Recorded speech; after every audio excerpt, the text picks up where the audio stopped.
మృదుల,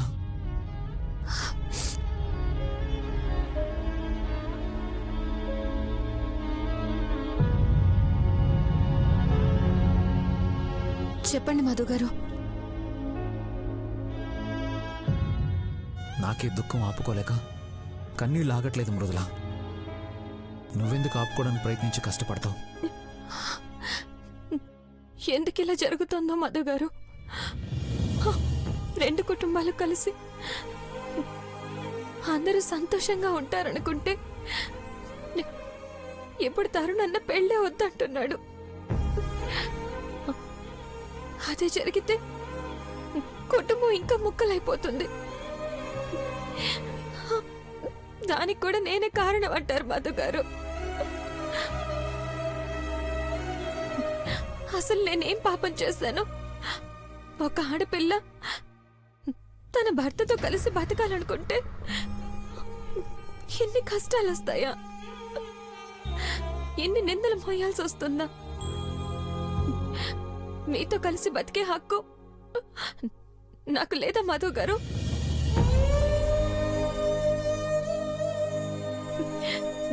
నేను మీకు దూరం కావడం తప్పించి ఈ సమస్యకి వేరే పరిష్కారమే లేదా? నువ్వు చాలా ఎక్కువ ఆలోచిస్తున్నావు మృదుల. ప్రతి సమస్యకి ఓ పరిష్కారం ఉంటుంది.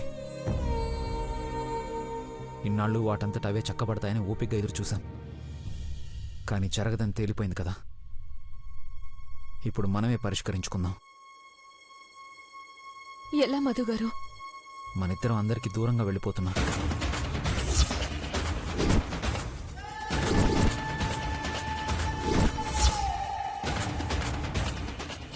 ఏం మాట్లాడుతున్నారు మధు గారు?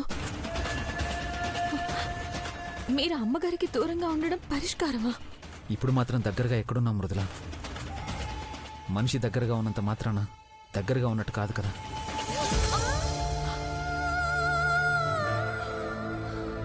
కళ్ళెదురుగా ఉంటే ఏదో ఒకరోజు కనికరించకపోతారా అని ఆశపడ్డాను. కానీ కోపం, కసి అన్నీ రోజు రోజుకి ఎక్కువైపోతున్నాయి. అసలు మనం ఎదురుగా లేకుండా పోతే వాళ్ళకి ఏ ఆలోచనలు రావు, ఏ గొడవలు రావు. అది కాదు మధు గారు. ఇక్కడే ఉందామన్నా నేనే వెళ్ళిపోదామని చెప్తున్నాను కదా. వెళ్ళిపోవాలి మృదుల, వేరే దారి లేదు. అమ్మగారికి దూరంగా మీరుంటారా? వద్దండి. సమస్య నా వల్ల అయినప్పుడు నేనే దూరంగా. నువ్వు దూరం అయితే నీ మధు ఈ లోకం నుండి దూరం అవుతాడు. మధు గారు, రా. మధు గారు.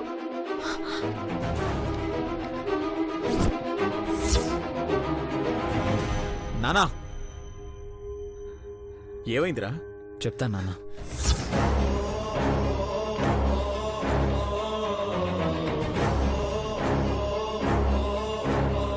అమ్మా, క్షమించమ్మా. నా వల్ల నీకు పూర్తిగా మనశ్శాంతి లేకుండా పోయింది.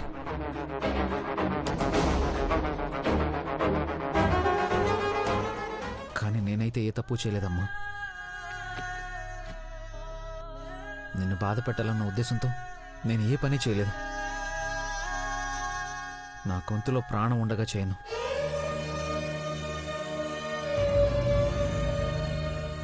మృదులను పెళ్లి చేసుకోవడం నీకు ఇష్టం లేకపోయినా నీ కళ్ళ ముందే మేము సంతోషంగా ఉండడం చూసి నీ మనసు మారుతుందన్న ఆశతో ఉన్నామమ్మా. కానీ మేము కలిసి ఉండడం చూసి మీకు ఏవేవో ఆలోచనలు వస్తున్నాయి, ఏవేవో గొడవలు జరుగుతున్నాయి. అన్నిటికీ మృదులే కారణం అంటున్నారు. మీ అందరికీ మృదులే అడ్డైపోయింది. మృదుల అంటే నేనేనమ్మా. మరి మేము అడ్డమైనప్పుడు ఇక్కడ ఉండడం కరెక్ట్ కాదు. అందుకే వెళ్ళిపోతున్నాం.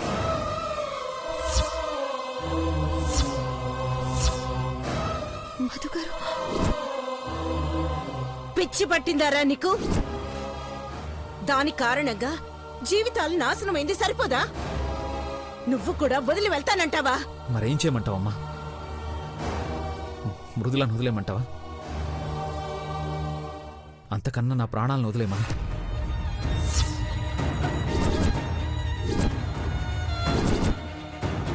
మధు, ఏంటా మాటలు?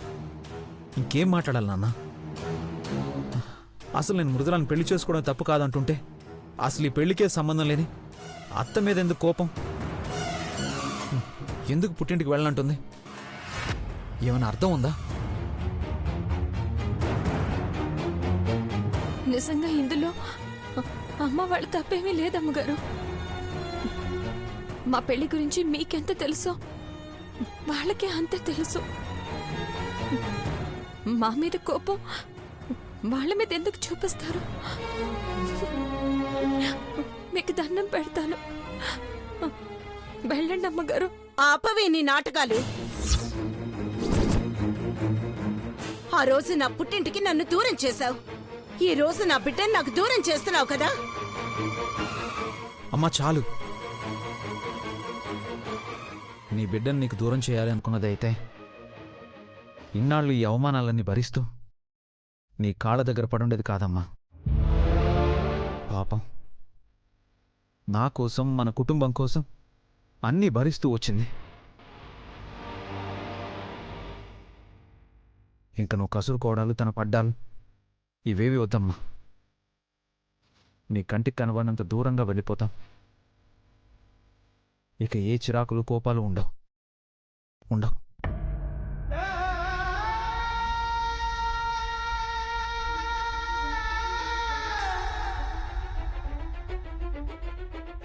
మధు, ఇదే నీ నిర్ణయమా? నిర్ణయం తీసుకునే పరిస్థితుల్లో మేమెక్కడున్నామమ్మా. వేరే దారిలోకి వెళ్ళిపోతున్నామంతే.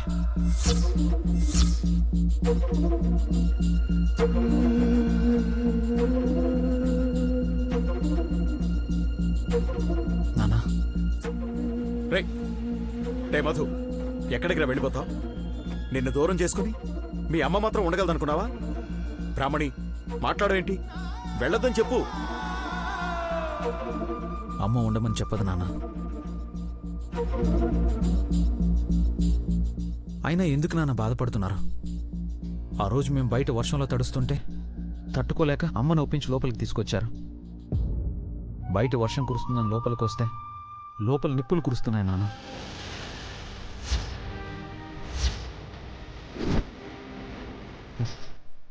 ఆ మంటల్లో మన కుటుంబం, మన సంతోషం మొత్తం తగలబడిపోతున్నాయి. మేము దూరంగా వెళ్తే అన్నీ చల్లబడతాయి నాన్న. మమ్మల్ని వెళ్ళేవండి. సారీ నాన్న.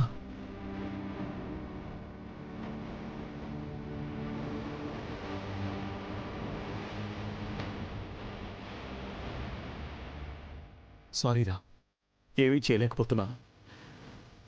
ఎవరి మనసు మార్చలేకపోతున్నాను. పర్వాలేదు నాన్న.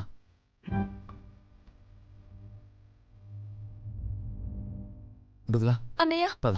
నువ్వు వెళ్ళొద్దన్నయ్య. వదిన వెళ్ళొద్దు. అమ్మా, నువ్వే చెప్పమ్మా అన్నయ్యకి వెళ్ళొద్దని. అన్నయ్య, పద. అన్నయ్య, బ్రాహ్మణి, వెళ్ళిపోతున్నారు. బ్రాహ్మణి, ఆగమని చెప్పు. బ్రాహ్మణి, వెళ్ళిపోతున్నారమ్మా.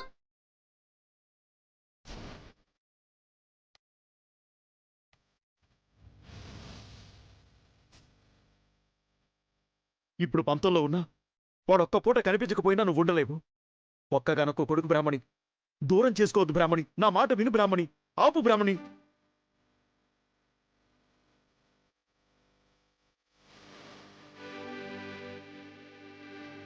పిలువు బ్రాహ్మణి, వెళ్ళిపోతున్నారు. ప్లీజ్ బ్రాహ్మణి, పిలువు బ్రాహ్మణి.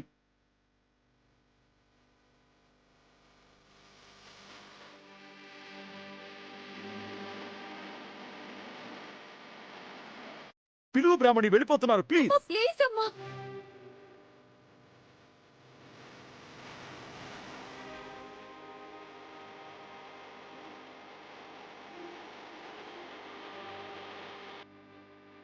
మధు, మధు, మధు, మధు.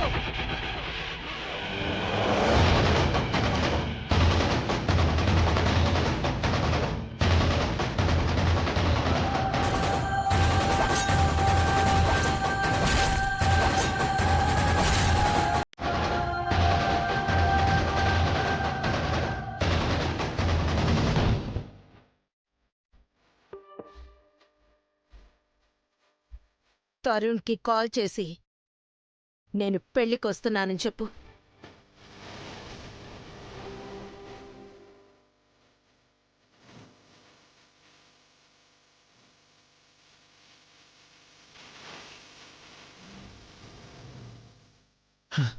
థ్యాంక్స్ అమ్మా.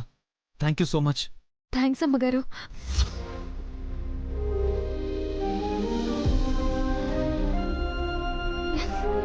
అన్నయ్య, మీ అమ్మ మనసు మార్చావురా.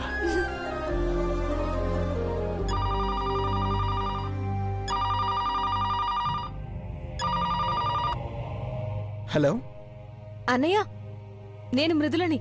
చెప్పు మృదుల. అన్నా, అక్కడ అమ్మ వాళ్ళందరూ ఉన్నారా? ఇక్కడే ఉన్నారు, చెప్పు. అయితే స్పీకర్ ఆన్ చేయన్నా. ఆ, మృదులా, ఏంటమ్మా? మేం వచ్చాక అక్కడ గొడవేం జరగలేదు కదా? గొడవేం లేదమ్మా. నేను చెప్పేది వింటే మీరందరూ ఎగిరి గంతేస్తారు. బ్రాహ్మణి అమ్మగారు తరుణన్న పెళ్లికి రావడానికి ఒప్పుకున్నారు.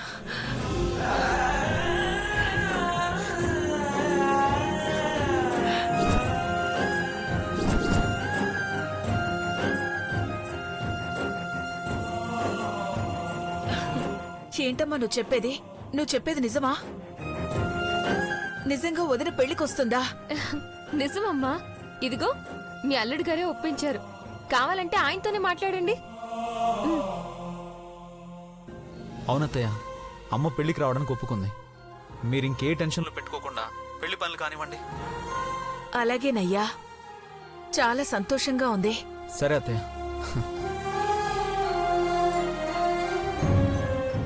చుట్టూ తిరిగి నా మీదకొచ్చిందేంటా అనుకున్నాను. అమ్మయ్యా, బతికించాడు దేవుడు. నన్ను కోడల్ని చేసుకుంటే గాని మళ్ళీ ఇంట్లో అడుగు పెట్టానని అత్త శపథం చేసింది కదా. మరి ఇట్లా ఒప్పుకుందేంది? అంటే మృదులనే కోడలుగా ఒప్పేసుకుందా? ఏంటి మేడం, ప్రపంచంలో ఉన్న ఆనందం అంతా మీ దగ్గరే ఉన్నట్టుంది. గాల్లో తేలుతున్నట్టున్నారు. గాల్లో తేరడం కాదు మధు గారు, ఆల్మోస్ట్ ఆకాశం అంచుల్లో ఉన్నాను. అసలు తరుణన్న పెళ్ళంటే నా జీవితంలోనే పెద్ద పండగ మధు గారు. తరుణన్న పెళ్లి నేనే దగ్గరుండి జరిపించాలి. పెళ్లి కొడుకుని చేయడం దగ్గర నుంచి కళ్యాణ తిలకం దిద్దే వరకు అలా చెయ్యాలి ఇలా చెయ్యాలి అని ఎన్ని కలలు కన్నానో తెలుసా? కానీ కొద్దిసేపటి క్రితం వరకు అవన్నీ కలలుగానే మిగిలిపోతాయేమోనని ఎంత భయపడ్డానో మధు గారు. బ్రాహ్మణి అమ్మగారు పెళ్లికి రానన్న ప్రతి క్షణం నరకల్లా ఉండేది. కానీ ఒక్క క్షణంలో మీరు దాన్ని మళ్ళీ స్వర్గంలా మార్చేశారు. నా కలల్ని నిజం చేయబోతున్నారు. థ్యాంక్స్ మధు గారు.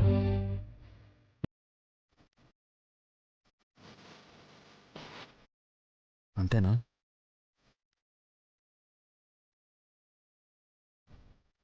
అంతేనా అంటే?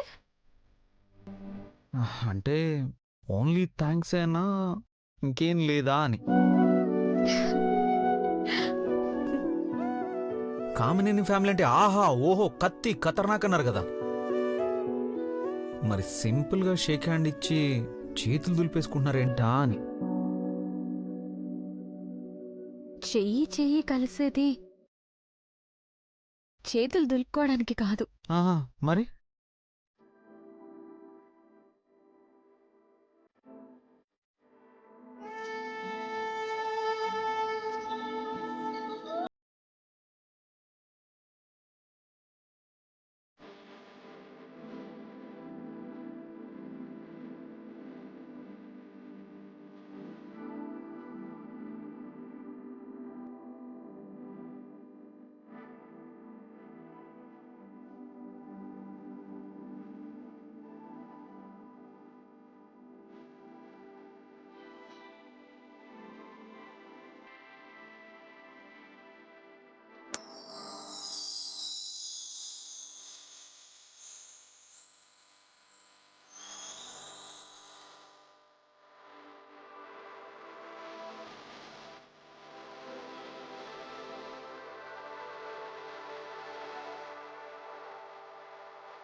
స్నేహం ఇష్టం వరకు వచ్చిందన్నమాట.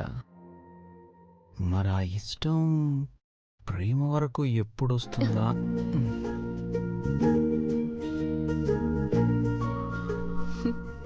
వెళ్తుంది. వెళ్ళేటప్పుడు, వెళ్ళాలనిపించినప్పుడు. ఆ గ్యారంటీ ఉందంటే తొందరపడక్కర్లేదు. కానీ ఈలోగా ఇచ్చిన బాకీ తీర్చాలి కదా. అసలే మా కోవెలముడి ఫ్యామిలీకి తీసుకున్నది ఉంచుకునే అలవాటు లేదని తెలుసు కదా.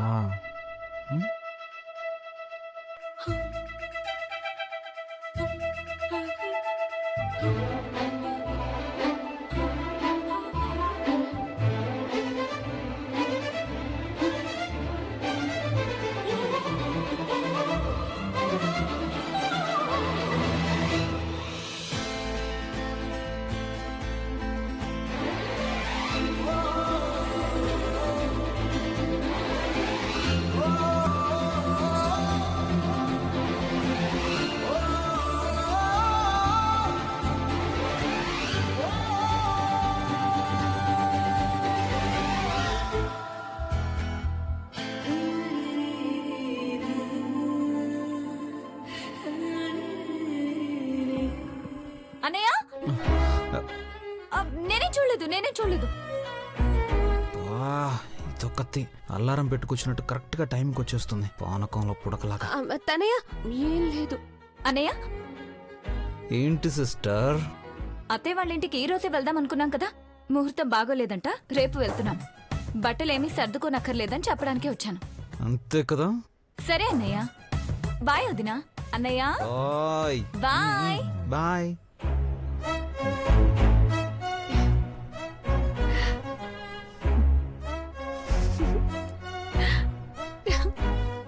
ఏం నవ్వక్కర్లేదు. మార్చిలో ఫెయిల్ అయితే సెప్టెంబర్లో రాయమా? ఇది కూడా అంతే. ఎక్కడాగాం? అప్పు తీర్చుకునే దగ్గర. ఆలస్యం అయితే మళ్ళీ వడ్డీతో కలిపి ఇవ్వాలి. తొందరగా ఇచ్చేస్తాను. ఓకేనా?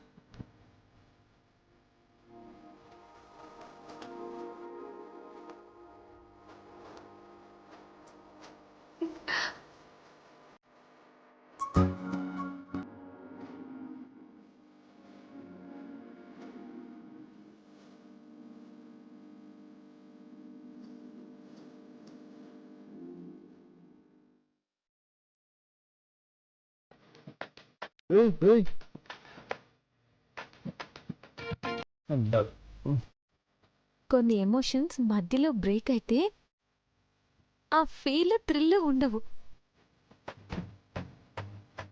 మళ్ళీ అన్ని కలిసి వచ్చినప్పుడు చూద్దాం. ఇది అన్యాయం మృదులా. ఏం కాదు. ఆలస్యం అయితే వడ్డీతో కలిపిస్తానన్నారు కదా, ఇద్దరు గర్లేంటి. మృదులా మృదులా.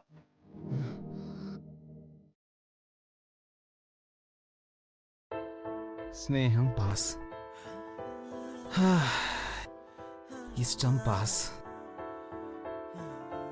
ఇక ప్రేమే మిగులుంది. Wait and see.